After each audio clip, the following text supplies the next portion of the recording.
Wifi थोड़ा disturb चल रहा है, इस कारण से इंटरप्शन हो रहा है बार बार। चलिए अब ठीक है। नमस्कार साथियों, मैं हूं आपका मित्र आलोक कुमार श्रीवास्तव। और आज लाइव आने का एक पर्पस है कि अभी जस्ट मैंने अभी देखा होगा आपने कि फेसबुक पे अपडेट डाला था कि एक केस हो रहा है नॉट मेरिट वालों की तरफ से। ऐसे हमारा केस ऑलरेडी लाइन अप है। देखिए अभी तो लिस्ट में नहीं आ पा रहा है। लिस्ट में था बट जब से कोर्ट ऑफलाइन हुई है वो हमारा केस सुना दिखाई नहीं दे रहा है कि वो कब जारी होगी। ऐसे ऑलरेडी हम लोगों ने बेंच में भी मेंशन करा था दो दो बार कि हमारे केस की लिस्टिंग में है, हमारी केस है, जल्दी से जल्दी इसकी सुनवाई कराई जाए। बट अभी तक उसको उसका आउटपुट नहीं मिल पाया है हमें। इट मीन्स कि जो हम लोग चाह रहे हैं वो अभी तक हमें हासिल नहीं हो पाया है। अब देखना ये होगा कि हम लोग के लिए कि कब हमारे केस की सुनवाई होती है। ऐसे उम्मीद हमें है कि हमारे केस की सुनवाई जल्दी होगी, पहले होगी, क्योंकि केसेस तो बहुत सारे हैं। आपने देखा भी होगा कि नॉट मेरिट की तरफ से भी बहुत सारे केसेस हैं, मेरिट की तरफ से मात्र 2 केसेस हैं। और हम लोगों ने नॉट मेरिट की तरफ से 2 केसेस ऑलरेडी पहले से थे, एक केसेस और फाइल हुआ है। ये केस थोड़ा सा हम लोग के लिए इम्पॉर्टेंट है ज़्यादा। और पिछले केसेस पे हम लोगों ने ज़्यादा ध्यान नहीं दिया था। एक केस था आपको जो पहले मैंने बताया था 12/021 कुंदन कुमार जी का जो केस था, उस केस में इंटरवेंशन की बात मैंने किया था। बट ओवरऑल हम लोगों ने जब उस केस को स्टडी किया तो कुछ ऐसा लग नहीं रहा कि उसमें इंटरवेन करने का ज़्यादा ज़रूरत है उसमें।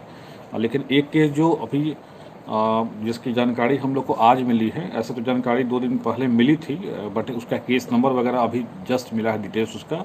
और उसकी कॉपी के लिए भी हम लोगों ने दिया था कि कॉपी उसका निकलवाएं, केस की क्या कॉपी है, क्या ड्राफ्टिंग है उसमें।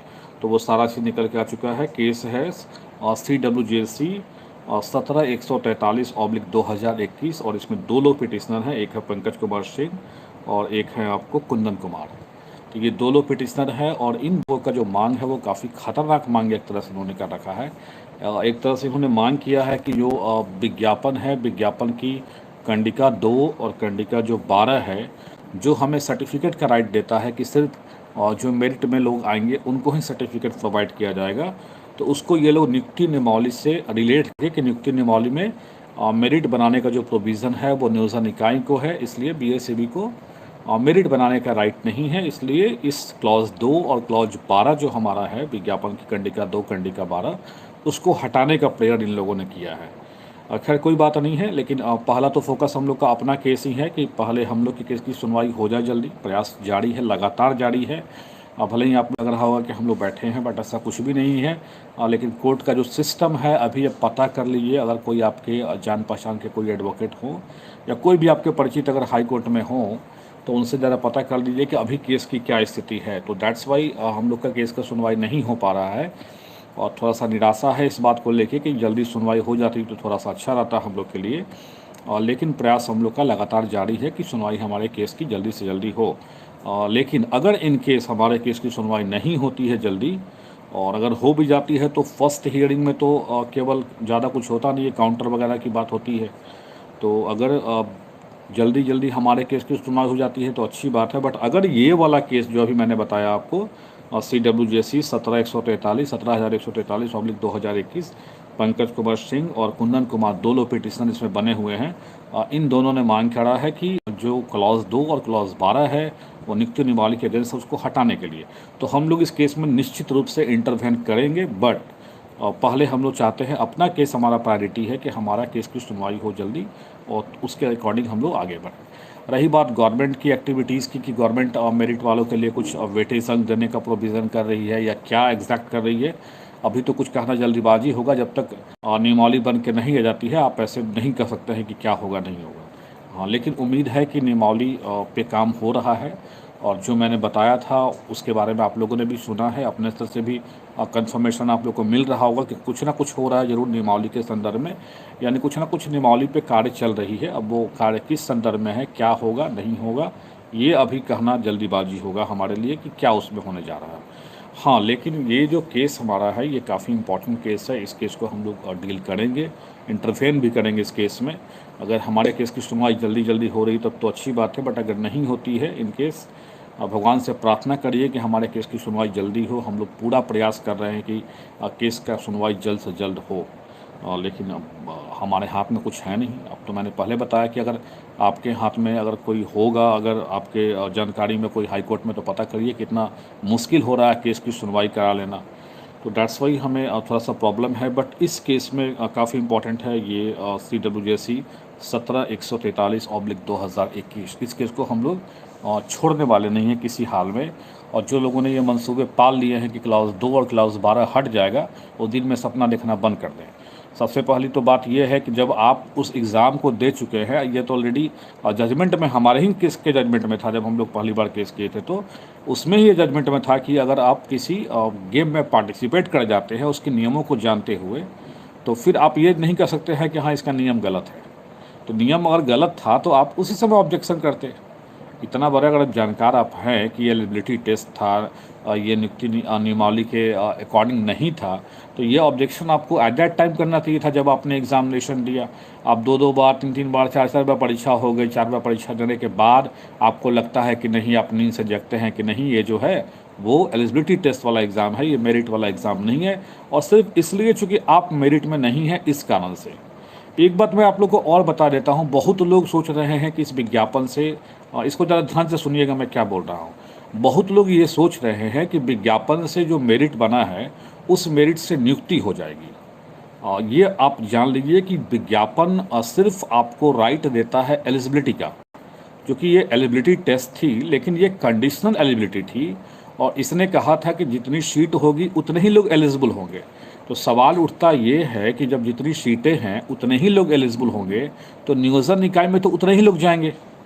नियोजन निकाय का जो प्रोसेस है वो ऑनलाइन होगा कि ऑफलाइन होगा, ये बात का बात है। लेकिन आप अगर ये समझ रहे हैं कि इस मेरिट वाले एग्जाम से हमारा डायरेक्ट अपॉइंटमेंट होगा, तो ये इस चीज़ को दिमाग से निकाल दीजिएगा। और ये मैं बहुत दिन से समझाना चाह रहा था आप लोग को। इस मेरिट का क्या अर्थ है, इस मेरिट का अर्थ समझ लीजिए।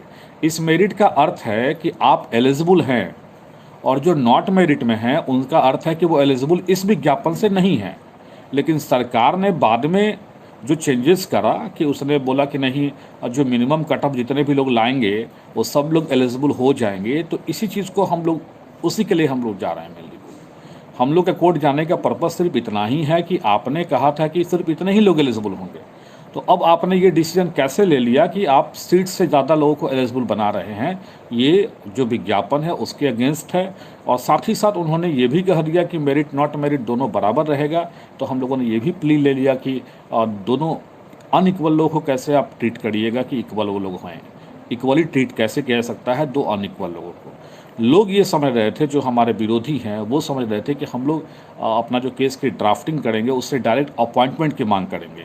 देखिए, जब भी कोई अपॉइंटमेंट होती है वो अपॉइंटमेंट नियुक्ति नियमावली के अधीन होती है। जो भी आपकी नियुक्ति नियमावली है, हमारा जो भी नियुक्ति नियमावली है, अभी का जो हमारा नियुक्ति नियमावली है वो BA B.Ed by 2 पे मेरिट बनाने की बात करता है। तो अपॉइंटमेंट का जो भी बात होगा तो BA B.Ed by 2 पे ही बनेगा। अपॉइंटमेंट ST/ET के मार्क्स पे नहीं बनेगा। लेकिन हम लोगों ने मांग करा है कि ST/ET के मार्क्स पे ही अपॉइंटमेंट हो, और इसी के लिए हम लोगों ने अपने से प्रयास भी किया है।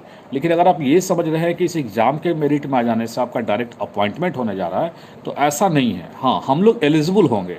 तो सवाल ये उठता है कि अगर हम ही लोग एलिजिबल होंगे, जब 30,675 लोग ही एलिजिबल होंगे और वही नियोजन के प्रोसेस में जाएंगे ऑनलाइन प्रक्रिया या ऑफलाइन प्रक्रिया में, तो ऑब्वियस है कि चयन हम ही लोग का होगा, कोई और का हो ही नहीं सकता है। तो हमें लड़ाई जो हम लोग का लड़ा जा रहा है वो एलिजिबिलिटी और इनएलिजिबिलिटी के लेकर लड़ा जा रहा है।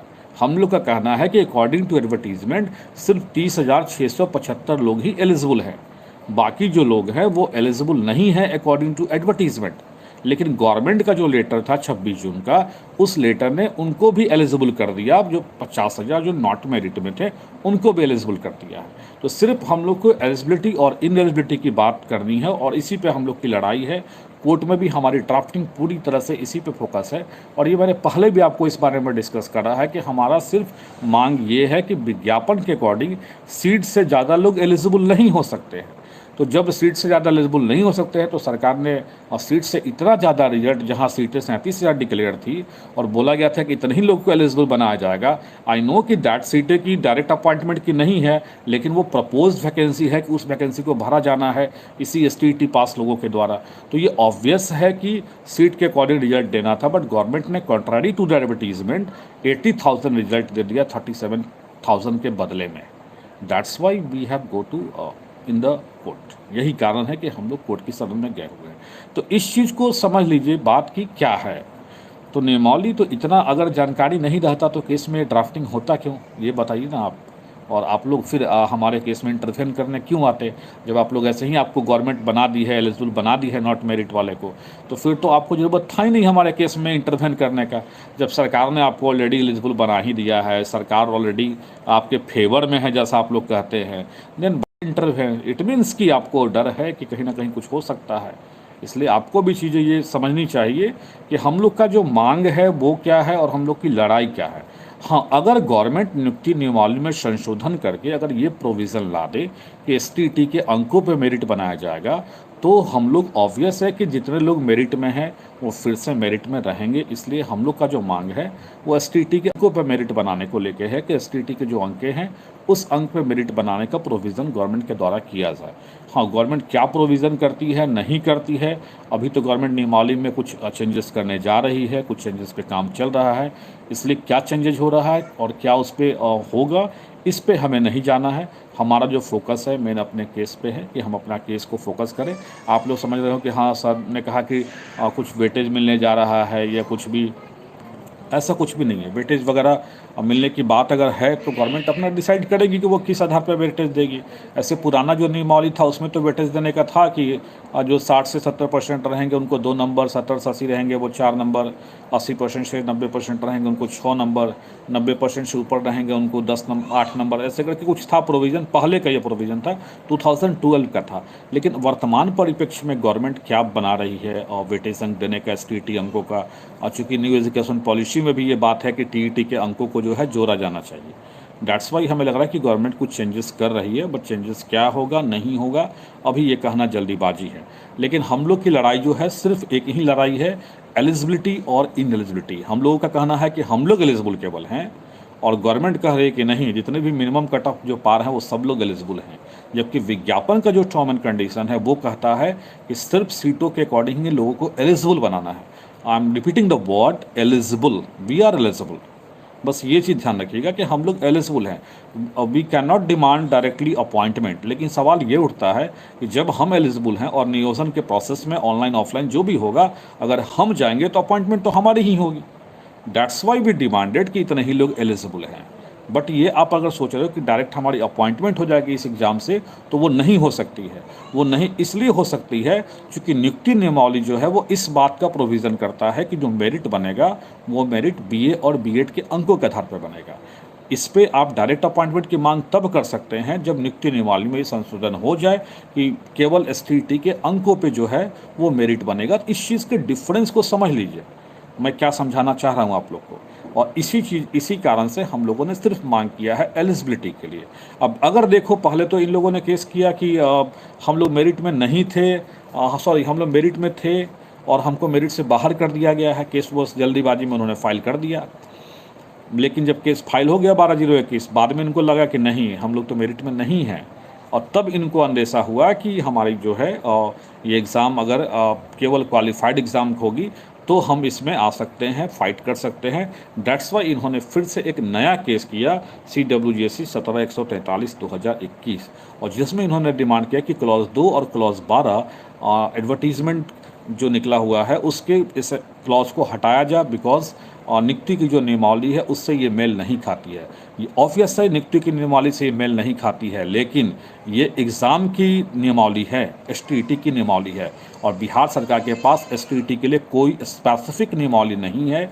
इस कारण से जिन लोगों ने इसको चैलेंज करा है क्लॉज 2 और क्लॉज 12 को, उसमें हम लोग इंटरवेन करेंगे और ऑब्वियस है कि आपका केस खारिज होगा। लिख के रख लेना इस चीज़ को, चूँकि ये नियुक्ति का विज्ञापन है ही नहीं, ये सिर्फ एलिजिबिलिटी का विज्ञापन है। और सरकार के पास ये राइट है कि एलिजिबिलिटी के लिए विज्ञापन में वो कंडीशन डाल सकती थी कि कितने ही लोग को एलिजिबल बनाएगी। अब सवाल ये उठता है कि कोर्ट हमारे विज्ञापन की जो शर्तें हैं, उन शर्तों पे जो हमारा केस आगे बढ़ा हुआ है उसकी सुनवाई कब करती है, सारा कुछ इसी पे डिपेंड करेगा। हम लोग अभी भी पूरा प्रयास कर रहे हैं कि हमारे केस की सुनवाई जल्दी हो, लेकिन आप लोग वीडियो से इस चीज़ को पूरी तरह से समझ लीजिए कि क्या है मेरिट, क्या है नॉट मेरिट, क्या है एलिजिबिलिटी, क्या है इनएलिजिबिलिटी। इन चीज़ों को समझ लीजिए अच्छी तरीके से, ठीक है। इसके बाद जो है हम लोग देखते हैं कब केस की हमारी सुनवाई होती है। जैसे हमारे केस की सुनवाई होगी तब तो बहुत अच्छी बात है। अगर इन केस हमारे केस की सुनवाई में लेट होगी तो ऑब्वियसली इस केस में हम लोग इंटरफेन करने जा रहे हैं। धन्यवाद साथियों।